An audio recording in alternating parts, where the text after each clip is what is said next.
आप सबको प्रभु यीशु मसीह के मधुर नाम में नमस्कार।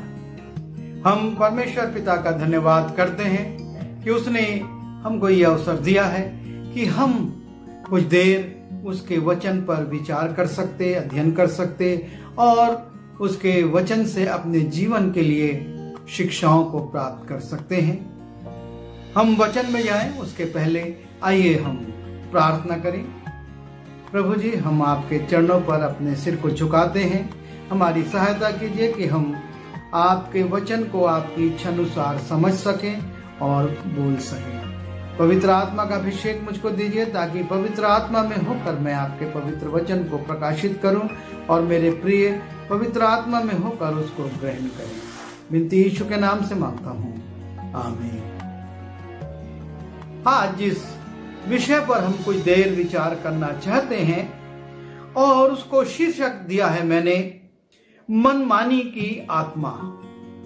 हाँ प्रियो, आज इस संसार में और हमारे आसपास भी हम देखें तो मनमानी की जो आत्मा है, मनमानी का जो स्वभाव है और मनमानी करने की जो लोगों के अंदर इच्छा है, वो बहुत सारी समस्याओं को उत्पन्न कर रही है। चाहे देश हो और चाहे समाज हो और चाहे परिवार हो, ये मनमानी उसके अनुशासन को तोड़ रही है। क्योंकि हर कोई ये सोचता है कि मैं अपने मन की करूं। क्या व्यवस्था है, क्या नियम है, इससे लोगों को मतलब नहीं है और इस कारण नाना प्रकार की समस्याएं उत्पन्न होती हैं। कानून व्यवस्था की समस्या उत्पन्न होती है, परिवारों में अनुशासन की, समाज में अनुशासन की समस्या उत्पन्न हो जाती है। और आज हम कुछ जीवन के उन भागों को देखेंगे जहां पर कि मनमानी आने के कारण बहुत सी परेशानियां आ जाती हैं। सबसे पहले जो हम देखते हैं और जिसका उल्लेख सबसे पहले बाइबल में भी हुआ है और वो है यौन संबंधों की मनमानी। मनुष्यों को परमेश्वर ने कहा कि फूलो फलो और इस पृथ्वी पर भर जाओ, लेकिन मनुष्य जो कि इस भूमि पर उत्पन्न हुआ, उसके अंदर एक अनुशासनहीनता आ गई।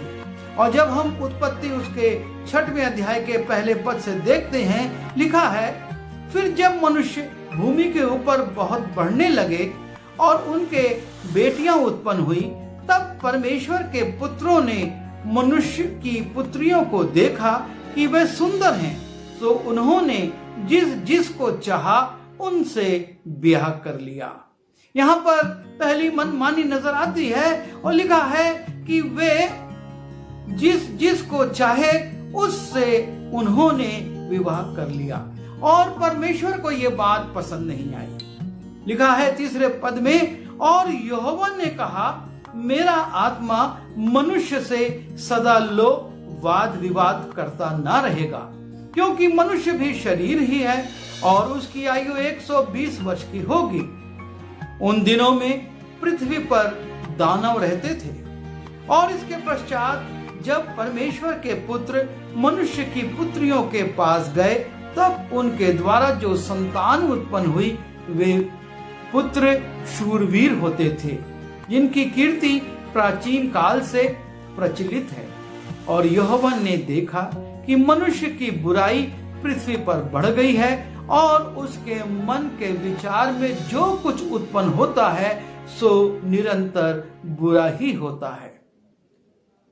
और तब लिखा है, जब इस प्रकार की मनमानी आ गई और इस प्रकार से परमेश्वर ने देखा कि किस रीति से मनुष्य पतित होता जा रहा है, लिखा है, और यहोवा पृथ्वी पर मनुष्य को बनाने से पछताया और वो मन में अति खेदित हुआ। परमेश्वर इस प्रकार की अनुशासनहीनता को और इस प्रकार की मनमानी को पसंद नहीं करता और इसलिए जब ये बात इस पृथ्वी पर आई तो परमेश्वर मनुष्य को बनाने से भी दुखी हुआ और इसका परिणाम यह हुआ कि पूरी पृथ्वी नाश कर दी गई, पूरी पृथ्वी बर्बाद कर दी गई, मार दी गई। जल प्रलय ने सब प्राणियों को मार दिया। आगे जब हम बढ़ते हैं, सदोम अमोरा में भी हम इसी प्रकार की मनमानी को देखते हैं, अशुद्धता को देखते हैं। और तब हम देखते हैं कि उस नगर पर भी, उन नगरों पर भी परमेश्वर का क्रोध आ गया और परमेश्वर ने उन नगरों को आग और गंधक से नाश कर दिया। परमेश्वर इस प्रकार की मनमानी को पसंद नहीं करता है और वो नहीं चाहता है कि मनुष्य, जो कि परमेश्वर ने इसलिए बनाया कि वो उसकी महिमा करे, इस रीति से पापमय जीवन जिए। हम जब पहला राजा उसके 11वें पद में 11वें अध्याय में जाते हैं और उसके पहले पद से 8वें पद में देखते हैं, वहां पर हम देखते हैं एक बहुत आशीषित व्यक्ति है, एक बहुत आशीषित राजा है, जिसको परमेश्वर ने कहा कि संसार में उसके समान कोई बुद्धिमान नहीं होगा, उसके समान कोई धनाढ्य नहीं होगा। इस प्रकार का राजा सुलेमान है। और ये राजा सुलेमान भी अपने जीवन में गलती कर जाता है और उसके जीवन में जो गलती आती है, और वो हम देखते हैं कि वो अपने यहाँ बहुत सी अन्य जाति स्त्रियों को रख लेता है। लिखा है उसके 700 रानियां और 300 रखेलियां हो गई थी। 700 रानियां और 300 रखेलियां हो गई थी और उन स्त्रियों ने उसका मन बहका दिया। इन स्त्रियों ने, जो कि बहुत ज्यादा थी और उसने इतने सारे विवाह कर लिए थे, इस कारण इन स्त्रियों का दबाव उस पर पड़ा और उन्होंने उसका मन बहका दिया। और लिखा है 4 पद में, सो जब सुलेमान बूढ़ा हुआ तब उसकी स्त्रियों ने उसका मन पराये देवताओं की ओर बहका दिया और उसका मन अपने पिता दाऊद की नाई अपने परमेश्वर यहोवा पर पूरी रीति से लगा ना रहा। इन स्त्रियों ने उसका मन बहका दिया और वो उस परमेश्वर को छोड़कर उनके हाथ के बनाए हुए देवी देवताओं की आराधना करने लगा, जिसने उसको 2 बार दर्शन दिया था, जिसने उसको आशीषित किया था, जिसने उसको हर उत्तम वस्तुओं से तृप्त किया था, जिसने उसके महामात्य को बढ़ाया था, उस परमेश्वर को उसने छोड़ दिया। यह होता है मनमानी। जब उसने विवाह संबंधों में मनमानी की तो इस प्रकार से उसके जीवन में पतन आ गया।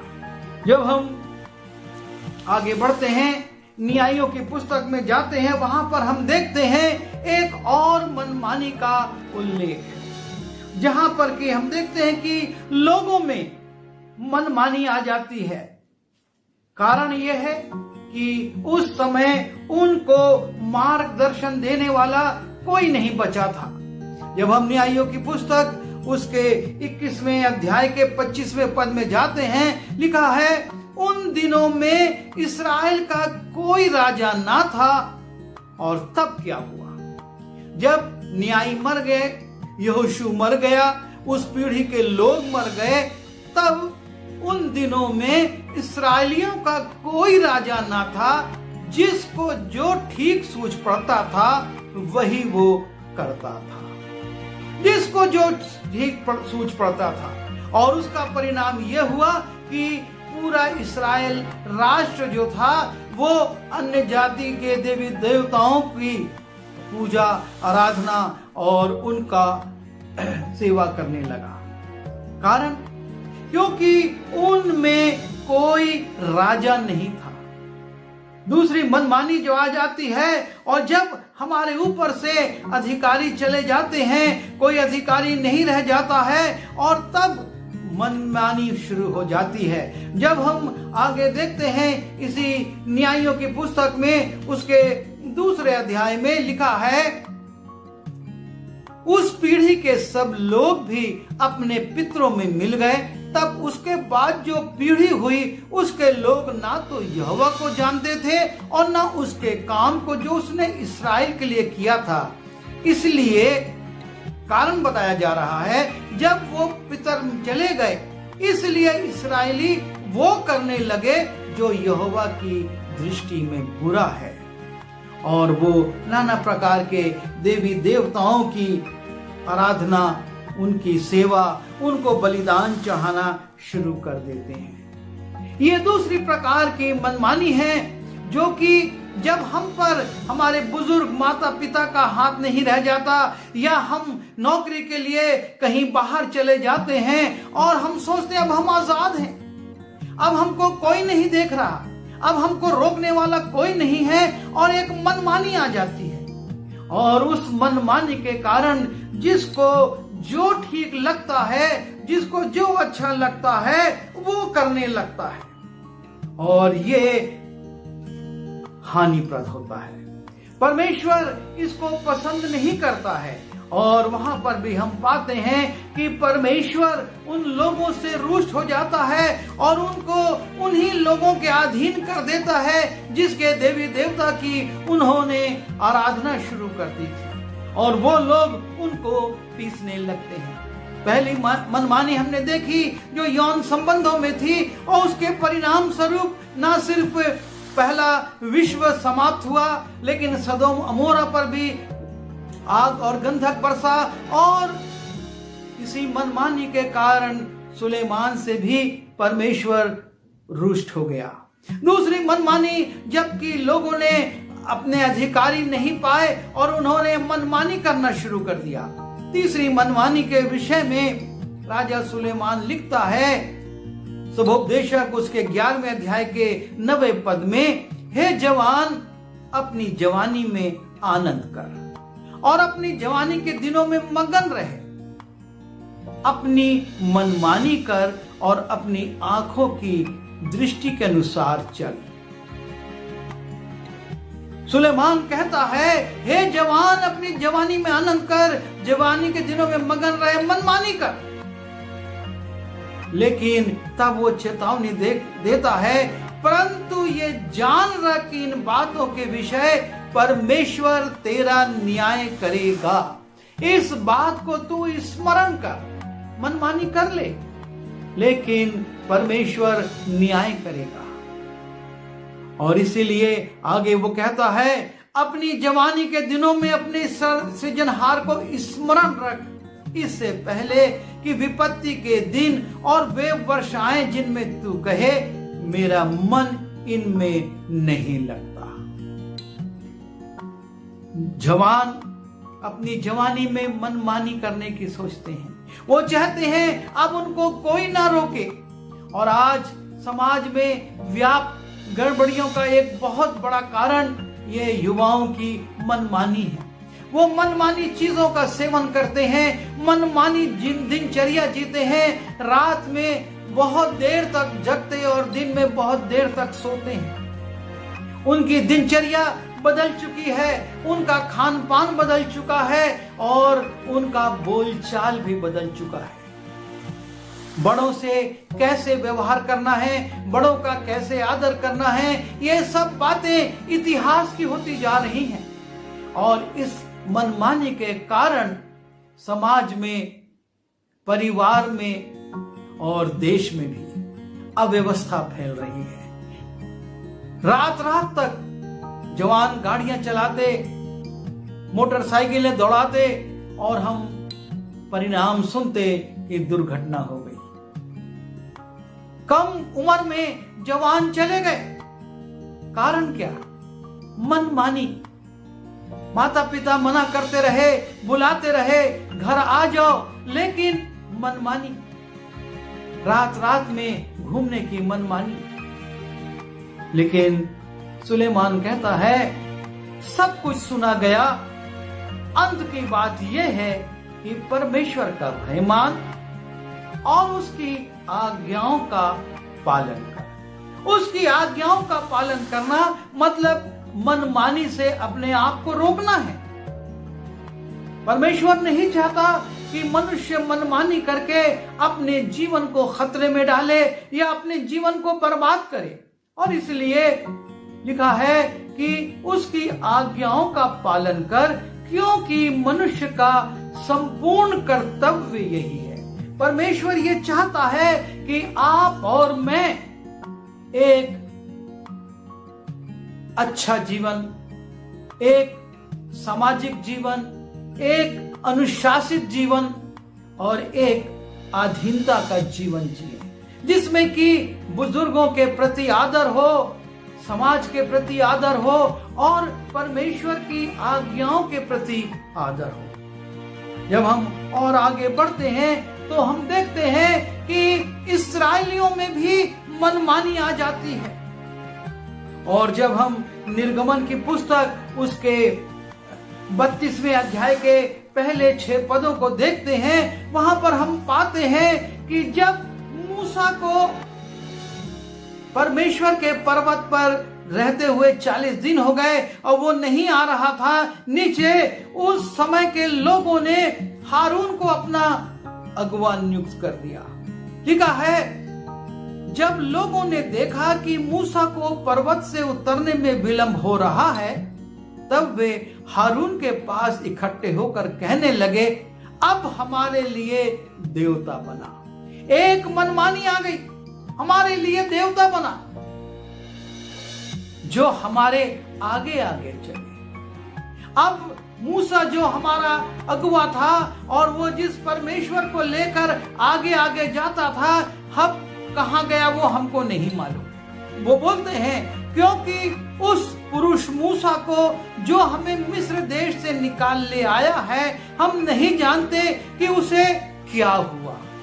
और इसलिए अब तू ऐसा कर कि हमारे मन के मुताबिक, हमारी इच्छा के अनुसार एक देवता बना और उसको हमारे आगे आगे लेकर चल। एक मनमानी आ गई। मूसा नहीं है तो उन्होंने अपने मन की करना शुरू कर दी, हम अब देवता बनाएंगे और वो उस देवता को अपने आगे आगे ले जाएंगे और कहेंगे, ये है तुम्हारा जो तुमको मिस्र से लेकर आ गया। और हम देखते हैं वो देवता बनाया गया और हारून वो देवता बनाता है। और लिखा है, हारून ने उन्हें उनके हाथ से लिया और एक बछड़ा ढालकर बनाया और टांकी से गढ़ा। तब वे कहने लगे, हे इस्राएल, तेरा परमेश्वर जो तुझे मिस्र देश से छुड़ा लाया है वो यही है। अभी वो देवता हाथ से बनाया गया है, लेकिन वो कह रहे हैं, उसकी महिमा कर रहे हैं कि तुझको, हमको मिस्र देश से वो छुड़ा के ले आया है। ये है मनमानी। और लिखा है 6वें पद में, और दूसरे दिन लोगों ने तड़के उठकर होम बलि चढ़ाए और मिल बलि ले आए और फिर बैठकर खाया पिया और उठकर खेलने लगे। इस प्रकार की मनमानी की आराधना भी शुरू वहां पर हो गई। उस हाथ के बनाए हुए बछड़े उन्होंने खाना पीना शुरू कर दिया, उसको होम बलि चढ़ा रहे हैं, उसको मेल बलि चढ़ा रहे हैं और उसके सामने खेल रहे हैं। नाना प्रकार से वो अश्लील हरकतें कर रहे हैं, गलत गलत कार्य कर रहे हैं, क्योंकि मनमानी है। अभी रोकने वाला कोई नहीं है। वो मूसा कहां चला गया? वो सोचते हैं कि अब हम आजाद हो गए। परमेश्वर इस मनमानी को कभी पसंद नहीं करता। यहाँ तक कि वो अपनी आराधना में भी अगर मनमानी हो तो वो उसको सहन नहीं करता और वो उसका दंड दे देता है और वो छोड़ता नहीं है। जब हम लेवी व्यवस्था की पुस्तक उसके 10वें अध्याय में जाते हैं, वहां पर हम देखते हैं कि हारून के पुत्र हैं जिनका अभिषेक किया जा रहा है परमेश्वर की आराधना के लिए, लेकिन जो आराधना की विधि ठहराई गई थी वो उससे थोड़ा हट गए और परमेश्वर ने उसको स्वीकार नहीं किया।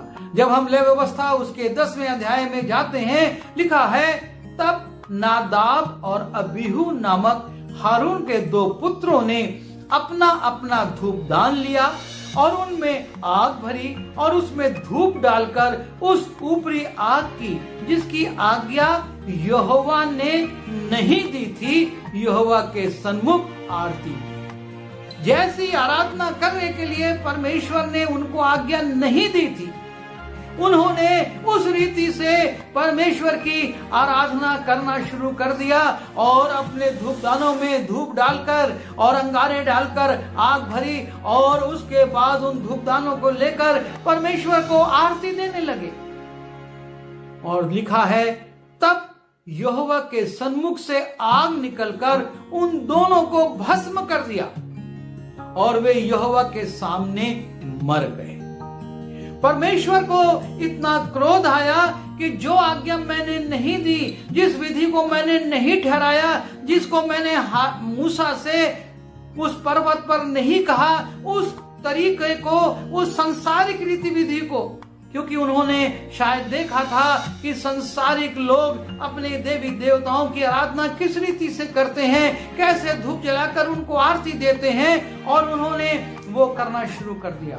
और लिखा है, परमेश्वर के सामने से आग निकलकर उन दोनों को भस्म कर दिया।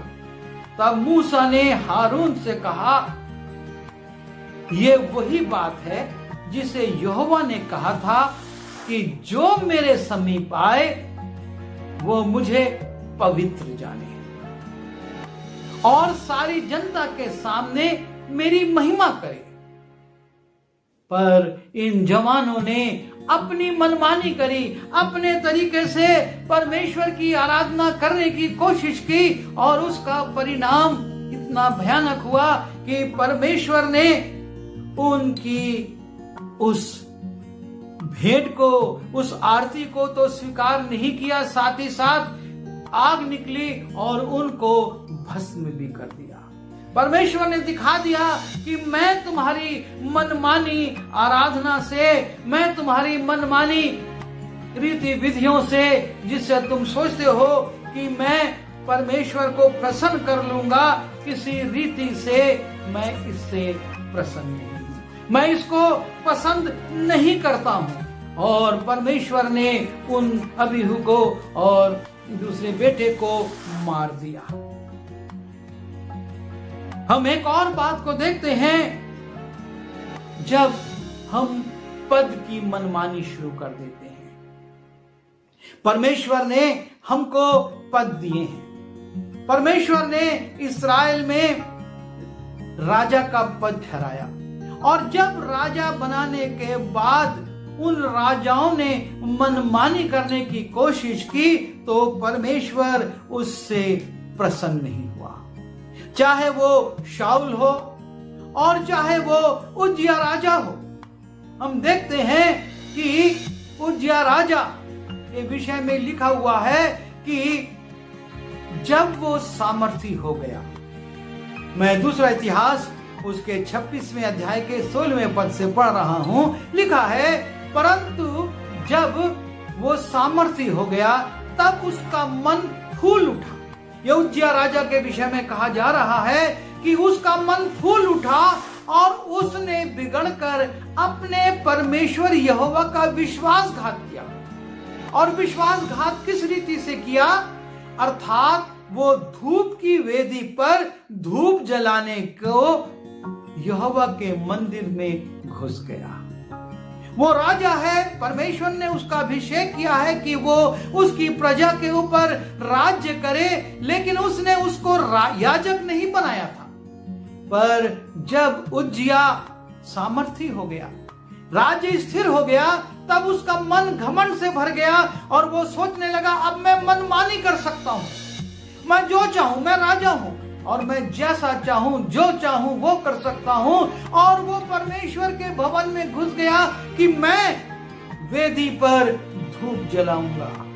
और तब उसकी इस भूल को अजरिया याजक रोकने की कोशिश करता है। लिखा है, और अजरिया याजक उसके पास भीतर गया और उसके संग यहोवा के 80 याजक भी जो वीर थे गए, और उन्होंने उज्जिया राजा का सामना करके उससे कहा, हे उज्जिया, यहोवा के लिए धूप जलाना तेरा काम नहीं, हारून की संतान अर्थात उन याजकों ही का काम है जो धूप वेदी जलाने को पवित्र किए गए हैं। जिनको परमेश्वर ने धूप जलाने के लिए पवित्र करवाया है वही यहाँ पर धूप जला सकते हैं। तू पवित्र स्थान से निकल जा, तूने विश्वासघात किया है, यहोवा परमेश्वर की ओर से ये तेरी महिमा का कारण ना होगा। उज्जियाह राजा को वो स्पष्ट रूप से कह देता है कि ये धूप जलाना तेरे लिए महिमा का कारण नहीं ठहरेगा, क्योंकि परमेश्वर ने हारून की संतान को ये अधिकार दिया है, ये पद दिया है। और लिखा है, और अजरिया महायाजक और सब याजकों ने उस पर दृष्टि की और क्या देखा कि उसके माथे पर कोढ़ निकला है। तब उन्होंने उसको वहां से झटपट निकाल दिया, वरन ये जानकर यहोवा ने मुझे कोढ़ी कर दिया है, उसने आप बाहर जाने की उतावली की। और उज्जियाह राजा मरने के दिन तक कोढ़ी रहा और कोढ़ के कारण अलग एक घर में रहता था, वो तो यहोवा के भवन में जाने ना पाता था। मनमानी करी, परमेश्वर की आराधना मैं कर सकता हूँ क्योंकि मैं राजा हूँ, मैं धूप वेदी पर धूप जला सकता हूँ क्योंकि मैं राजा हूँ। और तब उसका परिणाम हम देखते हैं कि वो कोढ़ी हो गया। वो ना सिर्फ परमेश्वर के भवन से लेकिन अपने महल से भी निकलवा दिया गया। और लिखा है, उज्जियाह राजा मरने के दिन तक कोढ़ के कारण अलग एक घर में रहता था। यह है मनमानी का परिणाम। और जब हम आगे बढ़ते हैं, हम मत्ती रचित सुसमाचार उसके 15वें अध्याय में जाते हैं, वहां पर हम देखते हैं कि एक मनमानी और है, और वो है परमेश्वर के नियमों के साथ मनमानी। जब हम मत्ती रचित सुसमाचार उसके 15वें अध्याय के 2 पद से पढ़ते हैं, वहां पर यीशु मसीह कहते हैं, जब उनसे प्रश्न करते हैं, फरीसी आते हैं, तब मैं पहले पद से पढ़ रहा हूं, तब यरूशलेम से कितने फरीसी और शास्त्री यीशु के पास आकर कहने लगे, तेरे चेले पुरनियों की रीति को क्यों टालते हैं कि बिना हाथ धोए रोटी खाते। ये पुरनियों की रीति थी, अर्थात जो पुराने लोग थे उन्होंने एक रीति चलाई थी कि हाथ धोकर रोटी खाई जाए। और वो चाहते हैं कि यीशु मसीह के चेले पुरनियों की रीति को पूरा करें। तब यीशु मसीह ने उत्तर दिया, तुम भी अपनी रीतियों के कारण क्यों परमेश्वर की आज्ञा टालते हो। यीशु मसीह उल्टा उनसे कहते हैं कि तुम परमेश्वर की आज्ञाओं को टाल रहे हो, क्योंकि परमेश्वर ने कहा था कि अपने पिता और अपनी माता का आदर करना। 10 आज्ञाओं में जो 5वीं आज्ञा थी, और वो थी कि तू अपने पिता और अपनी माता का आदर करना।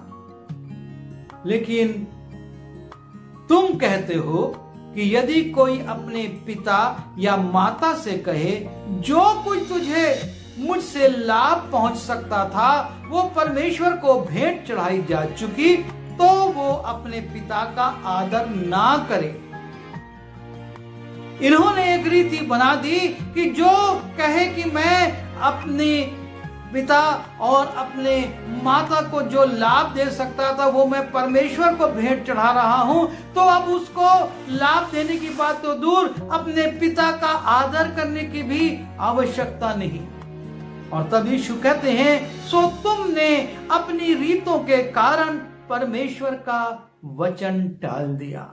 एक मनमानी आ गई उनके जीवनों में, एक मनमानी कि हम अपनी रीति विधि बना लेंगे और उसके अनुसार जब हम निर्णय देंगे तो कोई समस्या नहीं आएगी, तुमको परमेश्वर की व्यवस्था मानने की आवश्यकता नहीं है।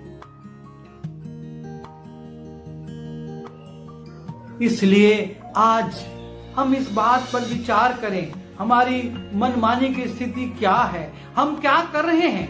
प्रकाशित वाक्य उसके 22वें अध्याय के 18वें और 19वें पद में लिखा है, मैं हर एक को जो इस पुस्तक की भविष्यवाणी की बातें सुनता है गवाही देता हूँ कि यदि कोई मनुष्य इन बातों में कुछ बढ़ाए तो परमेश्वर उन विपत्तियों को जो इस पुस्तक में लिखी हैं उस पर बढ़ाएगा, और यदि कोई इस भविष्यवाणी की पुस्तक की बातों में से कुछ निकाल डाले तो परमेश्वर उस जीवन के पेड़ और पवित्र नगर में से जिसकी चर्चा इस पुस्तक में है उसका भाग निकाल देगा। अर्थात परमेश्वर मनमानी को नहीं चाहता। परमेश्वर ने जैसा कहा है हमको वैसा करना है, और यदि हम उससे अलग हो जाएंगे, उसके विपरीत चले जाएंगे, तो निश्चय है कि परमेश्वर हमारे ऊपर दंड को ले आएगा और हमारे ऊपर परमेश्वर का क्रोध भड़क जाएगा। नीति वचन उसके 30वें अध्याय के 6वें पद में लिखा है, उसके वचन में कुछ मत बढ़ा, ऐसा ना हो कि वह तुझे डांटे और तू झूठा ठहरे। परमेश्वर चाहता है हम अपने जीवन में मनमानी को समाप्त करें, चाहे हम जवान हो, चाहे हमारे पारिवारिक संबंध हो, और चाहे हमारे राजकीय पद हो, चाहे हमारे अधिकार हो, और चाहे परमेश्वर की व्यवस्था हो, और चाहे उसकी आराधना हो।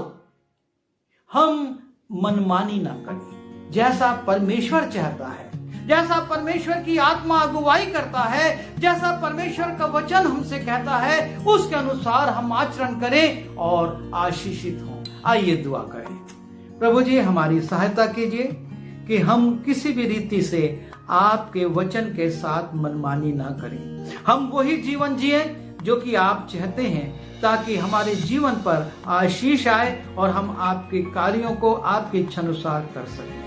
हर एक मनमानी की आत्मा को जो कि समाज में, जवानों में, लोगों में और आपकी आराधना में आती जा रही है, और लोग अपने तरीके से आपकी आराधना करना चाहते, आपकी स्तुति करना चाहते, वो सब समाप्त किया जाए और आपकी अधीनता में आपकी इच्छा अनुसार जैसा आप पसंद करते हैं वैसे आराधना हो, वैसे कार्य हो, और आप उसको देखकर प्रसन्न हो।